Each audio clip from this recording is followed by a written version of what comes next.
Students, ये chapter last chapter है 2.7 योनामाइन and बुशी। बड़े शॉर्ट में इस चैप्टर को मैं समझाने जा रही हूँ।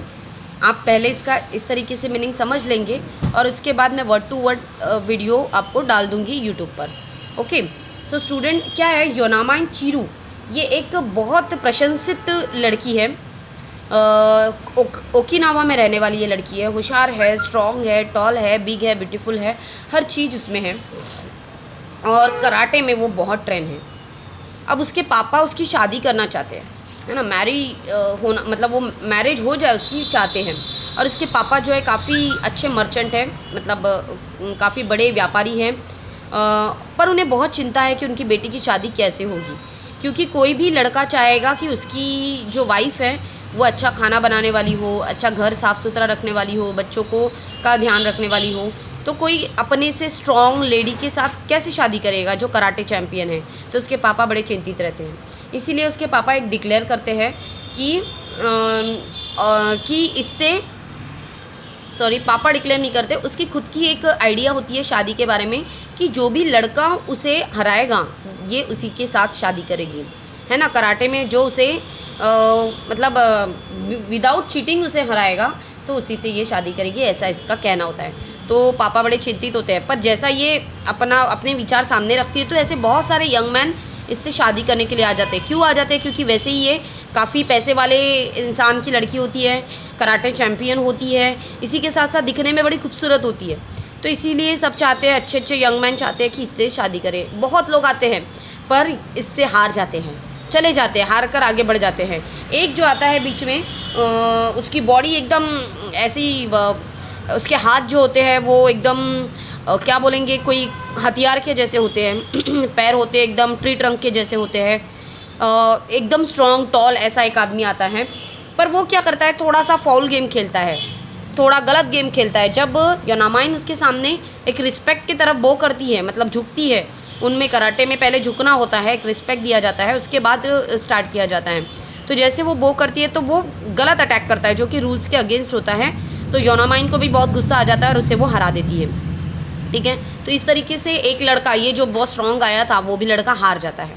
अब उसके पापा बड़े चिंतित हो जाते हैं कि सभी लड़के हारते जा रहे हैं, अब मेरी बेटी से कौन शादी करेगा।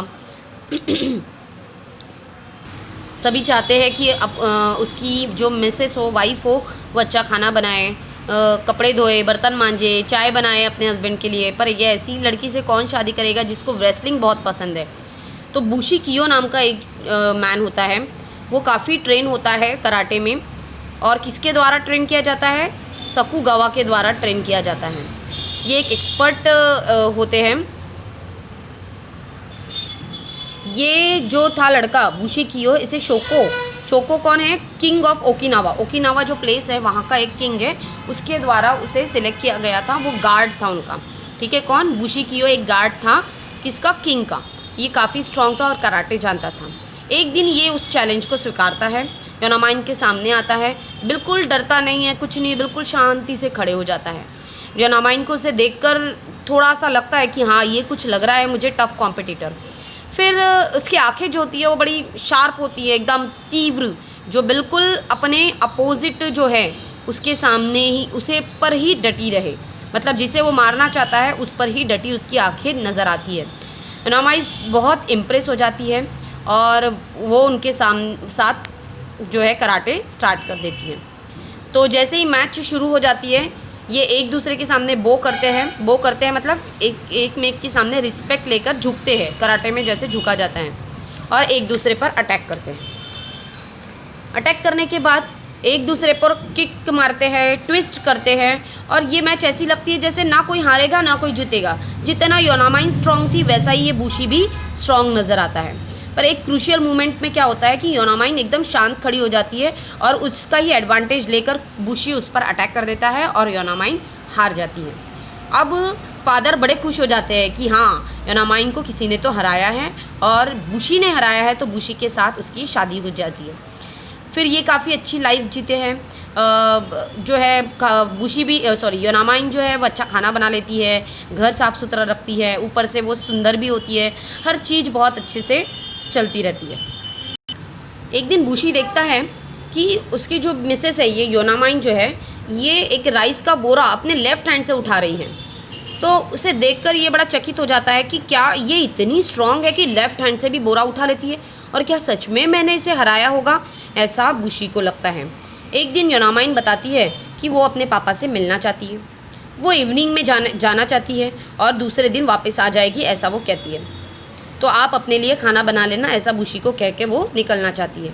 तो बुशी कहते हैं कि आप रात में मत जाओ, क्योंकि रात में जो है बैंडिट्स होते हैं, मतलब गुंडों के जैसे जो लूटमारी करते हैं, ऐसे लोग रास्ते में मिलते हैं, ये आपके लिए सेफ़ नहीं है, आप एक गर्ल हो। तो योनामाइन उसे याद दिलाती कि आप जानते नहीं कि मैं एक कराटे चैम्पियन हूँ, आपने मैंने आपको गिराया भी था, जो कि आप हारने वाले नहीं थे, फिर भी मैंने आपको गिराया था। तो बैंडिट्स जो मुझे रास्ते में मिलेंगे वो आपके ज़्यादा तो स्किल्ड नहीं होंगे, ऐसा वो बुशी को कहती है। मतलब इतने तो कराटे चैम्पियन तो नहीं होंगे जो मुझे हराने आएंगे, तो इसीलिए ये निकल जाती है। तो बुशी बिल्कुल खुश नहीं होता है। बुशी नहीं चाहता कि वो इतनी रात में लेडी होने के बावजूद भी इतनी रात में वो बाहर निकले, क्योंकि बैंडिट्स रात में मिलते हैं, तो लेडीज़ के लिए रात में जाना बड़ा अनसेफ होता है। अब बुशी निकल जाती है, बुशी नहीं, योनामाइन निकल जाती है और अपने फादर के घर की तरफ निकलती है। अब जो बुशी है ये चाहता है कि ये जो योनामाइन है ये बहुत ज़्यादा ओवर कॉन्फिडेंट हो रही है खुद के बारे में। एक लड़की होने के बाद भी वो बैंडिट से डर नहीं रही है, कुछ नहीं, रात के समय पे निकल जा रही है। तो वो चाहता है कि उसे एक सबक सिखाया जाए। वो खुद ही क्या कर लेते हैं, बैंडिट के जैसे कपड़े पहन लेता है, फटे पुराने से, जैसे वो जो मतलब रॉबरी करते हैं, जो गुंडे होते हैं, उस तरीके के कपड़े वो पहन लेता है, अपना चेहरा बांध लेता है। और जैसे ही रात होती है वैसे ही वो फोर्क, मतलब दो रास्ते जहाँ डिवाइड होते हैं उस प्लेस को हम फोर्क कहते हैं। एक रास्ते के फोर्क पर जाके वो एक झाड़ पर बैठ जाता है, ठीक है। और जैसे ही योनामाइन उस फोर्क के पास आती है वैसे ही वो उसकी गाड़ी के सामने आ जाता है। वो अटैक करने वाला कौन होता है? बुशी होता है, योनामाइन का हस्बैंड ही होता है, पर वो सबक सिखाने के लिए आया हुआ होता है योनामाइन को। तो जैसे ही वो सामने आता है, योनामाइन बिल्कुल रेडी होती है मारने के लिए। तो वो क्या करती है, उसे किक करती है, इस तरीके से किक करती है कि बुशी ज़मीन पर कोलैप्स हो जाता है, चक्कर आके गिर जाता है। और फिर वो बुशी को उठाती है, वो उसका चेहरा खोल के देखती ही नहीं है, वो उसे उठाती है और एक झाड़ से बांध कर रख देती है। फिर वो आगे बढ़ जाती है, अपनी गाड़ी में बैठकर अपने पापा के घर की तरफ निकल जाती है। दूसरी दिन वो जब वापस आती है उसी रास्ते से, तो वो देखती है कि वो जिसे उसने मारा था, वो जिस झाड़ पे उसने बांध दिया था वो वहीं पर लटका हुआ है। वो उसके पास जाती है और पूछती है, क्या आपको छोड़ दिया जाए या आप यही बंधे रहना चाहते हो? तो वो बहुत रिक्वेस्ट करता है बुशी कि नहीं, मुझे छोड़ दो। अभी भी योनामाइन ने बुशी को पहचाना नहीं है, फिर भी वो छोड़ देती है उसे, ठीक है आप चले जाओ।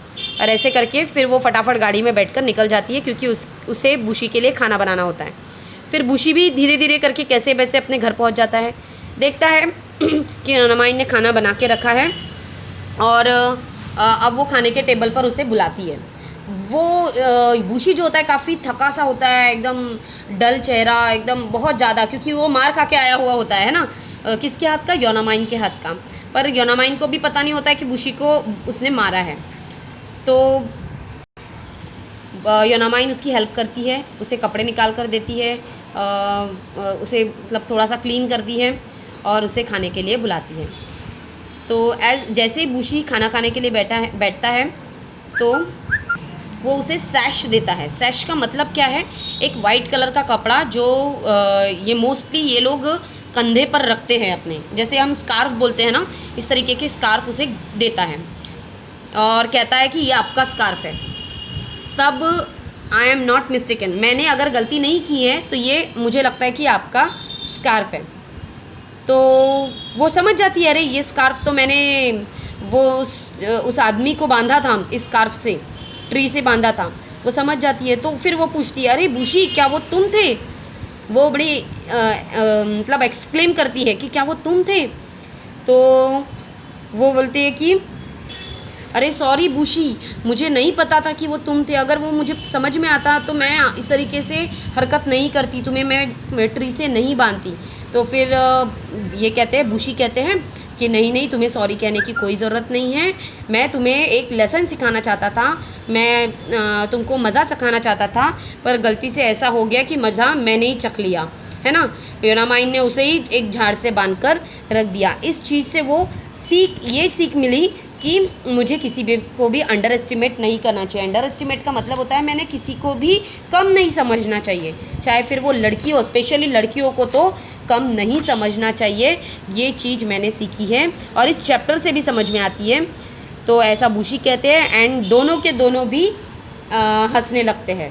तो इस तरीके से क्या होता है कि बूशी योनामाइन को चैप्टर सिखाने वाला होता है, लेसन सिखाने वाला होता है, बट खुद बूशी ही लेसन सीख जाता है कि किसी भी औरत को कम नहीं समझना चाहिए, किसी के भी पावर को कम नहीं समझना चाहिए।